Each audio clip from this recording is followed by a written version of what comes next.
All right, so this is all about tactics. And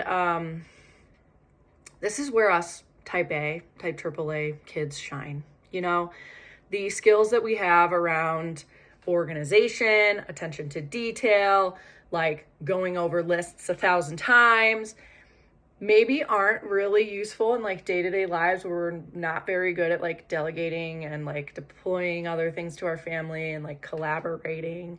Maybe there's some areas we need to work on, but in ultra running, this is like where we shine and we get to control everything. So it's very exciting. So a couple key things that I will share with you. There are a million bullet points, but to keep it simple, race map. Have it on your phone and have it on 2 different apps, if not 3 different apps. Caltopo is an app I like. I will also literally take screenshots of the race course. There's probably a PDF on the website of the race course, and just being super tight on every single element of that race course, because going off course is going to blow. So the race map times 2, plus any race manual material that they provide. They're either emailing it to you or it's on the website already. I'm sure you're going to print it out and highlight stuff just as I might. So race map times 2 and runner's manual. Next is 2 is 1, 1 is none. No doubt. I think didn't Army Rangers come up with that? I don't know. But 2 things you want more than 1 of, maybe 3. Headlamps, water pouches. So the water reservoir that goes in your back, unless you're just using your upfront bottles, I don't know, we should talk about that. Have 2 of those. Have 1 with you, obviously, and then 1 in your drop bag. And shoes. Have a second set of shoes in your drop bag. These are probably very obvious. You've probably already done all these things. So copy that. And lastly, if you can, I think you're getting to Telluride early, practice driving to the crew aid station together. So and again, you probably already plan to do this, but just like practicing what it looks like to get to that aid station where you're going to park. So there's no, I think you said there's 3 families going. So Natasha, as you're driving there, you're probably with other people. That makes it easier to get somewhere that is unknown. But being able to practice that in the daylight, although it will probably be daylight when you're there anyway, because what time does the sun set that day? You might want to line that up too. So race map times 2, race manual, water pouch, headlamp, shoes, all have 2 or 3 of those, and then practice driving to the aid station. And then prep before and after the race. So we've talked about your taper, whether you're going to stop working out intensely 2 weeks in advance, 1 week in advance. I normally do for 100 miles or less, just a week in advance. I'd recommend 10 days for you since you're on a 9 or 10 day cycle. And then after the race, we'll talk about that too. So let's call it 10 days before the race. You are taking walks, stretching. You're not doing anything like strenuous. And then you are stacking stuff. Stack your sleep. So get as much sleep as you can in those 10 days. Stack your salt. Kristen probably told you this too, is be salting your food extra. So you've got 10 days where you've done all these really good things for your body. And lastly is slap happy. So sleep, salt, and slap happy. Boosting your mood as much as you possibly can in those 10 days. Now, I keep saying 10 days, and that's probably your plan. At the end of that 10 days, there's going to be fluctuation, right? Life happens, as you've noticed during the 6-month training block. If out of those 10 days, you actually just successfully stack stuff like 2 to 3, maybe 5 days, that's really what you're aiming for.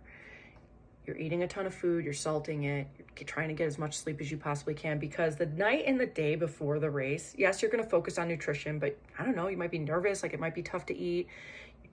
Most people don't sleep the night before a race. You're up at like 2 or 3 a.m. getting ready anyway. So that doesn't matter. The sleep the night before the race doesn't matter. So if you're like laying in bed, eyes wide awake, and you're like, what am I doing? Tell yourself like it doesn't matter. Great. I will just lay here and hang out, and it's fine, because you've already spent all that time leading up to that night before stacking your sleep. You're fine. In general, I wouldn't worry too much about sleep because you already operate on a level that I think most people would say is like very advanced in terms of like sleep deprivation, in terms of your schedule at the station. So, and your race is for 15 hours. We're not talking about 30 hours where you're going overnight and potentially going to see hallucinations. So we can talk about a different strategy for sleep if and when you decide to get up to that 100 or 200 mile range in your race. But you're going to crush this. 15 hours. You, again, day one, 6 months ago, your body can do this. And so you're going to ask your mind to get your body to do things that it can already do, but you're going to have to go through your mind first. And that's where all of this mental work, I think, and probably who you've become in these last 6 months is going to play such a role. But things like 10 days out and planning for the race, all that tactical stuff is still really fun to do. But it's going to be your mind that gets you across that finish line.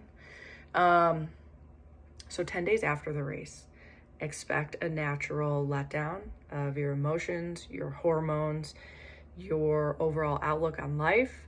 You might feel symptoms of depression. You might feel more anxiety. I think this is all natural. It has taken me like 7 to 10 years to figure this out, that after like every race, there's a letdown. Like, come on, Nikki, it's pretty obvious. So thinking about that, like, can you journal? Are there some questions that you can get yourself 3 or 4 days after the race is concluded? I know you guys are staying in Telluride, so that's a huge upper. Surrounding yourself with family and friends, which I think that is baked in. Super smart y'all are doing that. And then like when you come home and you're like, okay, are there 1 or 2 questions I can like force myself to sit down and reflect on? I think reflecting helps a lot to like mitigate some of the icky feelings of like, oh my God, this is over. Eating a ton of good food, whatever. And I heard Michael Phelps say this on a podcast when he was talking about how he's gone through a series of depression highs and lows. He said, when I'm really low, I do things that make me me. And I'm like, oh, I fucking love that. I'm like, anytime I feel low, I'm like, what makes me me? What are the things I love doing? And the answer ends up being like really simple. So ask yourself that and try to bake that into your life 10 days out of the race. And then you're probably going to start thinking about your next race anyway. And that's fun. But 10 days before, 10 days after, the tactical stuff. So excited to talk to you guys on Sunday. Thank you for coming to my TED Talks.